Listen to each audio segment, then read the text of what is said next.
आज 2081 12-25 गतेबाट Nepal micro insurance कम्पनीको कारोबार दोस्रो बजारमा हुँदैछ। आजबाट पहिलो कारोबार हुने यो कम्पनी कति पुग्ला भनेर धेरैजनाले अनुमान गरेका पनि होलान्। यद्यपि कुनै पनि आइपिओको प्राइस यति नै पुग्छ भनेर भन्न त सकिँदैन, तर पनि केही अनुमान भने हामी लगाउन सक्छौँ। तपाईँ हामीलाई थाहा छ, योभन्दा अगाडिको माइक्रो लाइफ सेक्टरको कम्पनी गार्डियन माइक्रोको राम्रै कमाइ भएको थियो, अर्थात् 20,000 भन्दा बेसी उक्त कम्पनीले नाफा दिइसकेको छ भने अब यो नेपाल माइक्रो इन्सुरेन्स पनि आजबाट कारोबार हुन लागेको छ। त्यस्तै केही दिनमै क्रेस्ट माइक्रो पनि कारोबार हुनेछ र यी दुवै कम्पनीलाई हामी उस्तै रूपमा देख्न सक्छौँ। यिनीहरूको उस्तै छ, यिनीहरूको वित्तीय अवस्था पनि उस्तै छ। यी राम्रै कम्पनीहरू हुन् र यो कम्पनीहरू तपाईँले कसरी होल्ड गर्ने कि सेल गर्ने के सोचिराख्नु भएको छ, यो तपाईँमा भर पर्ने कुरा हो। नेपाल माइक्रोको 75 लाख कितामध्ये 70% संस्थापक सेयर रहेको छ, जुन 52,50,000 किता हुन आउँछ भने 30% सर्वसाधारणको लागि छ। त्यसमा पनि संस्थापक सेयर 3 वर्षको लागि लक इन हुन्छ।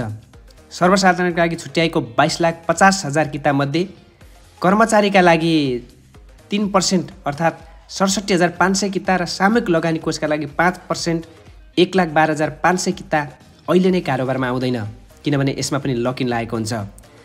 लगानी कोष सामूहिक लगानी कोषले 6 महिनासम्म बेच्न पाउँदैन, कम्पनीका कर्मचारीले 3 वर्षसम्म बेच्न पाउँदैनन्।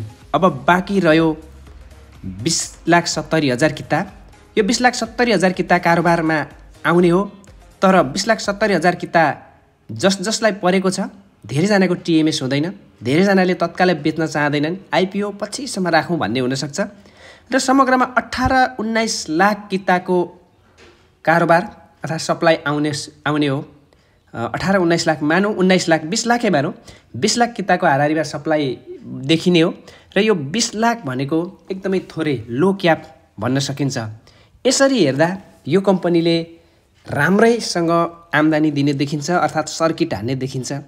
यो कम्पनी केही दिन सर्किट पक्की हान्छ, किनभने यसभन्दा अगाडि पनि हामीले यस्ता कम्पनीहरूले सर्किट हानेको, अर्थात् भर्खरै लगतै गार्डियन माइक्रोले लगातार सर्किट हानेर 20,000 आम्दानी दिइसकेको हामीलाई थाहा छ, तपाईँलाई थाहा छ।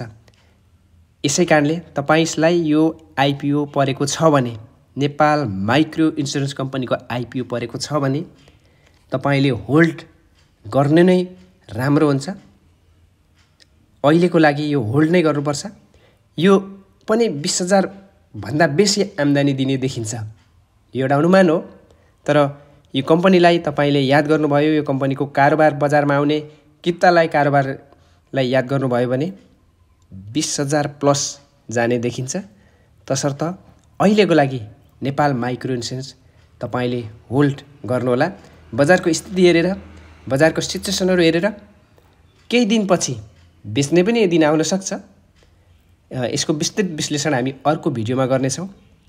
तपाईँ यहाँसम्म आउनुभयो, हाम्रो च्यानललाई सब्सक्राइब गर्नुभएको छैन भने सब्सक्राइब गर्नुहोला। सेयर बजार सम्बन्धी सम्पूर्ण जानकारीहरू यसै बिस नेपाल इन्फोमा आउनेछ। अर्को भिडियोमा अन्य कम्पनीको बारेमा विस्तृत कुराहरू लिएर आउनेछौँ। धन्यवाद।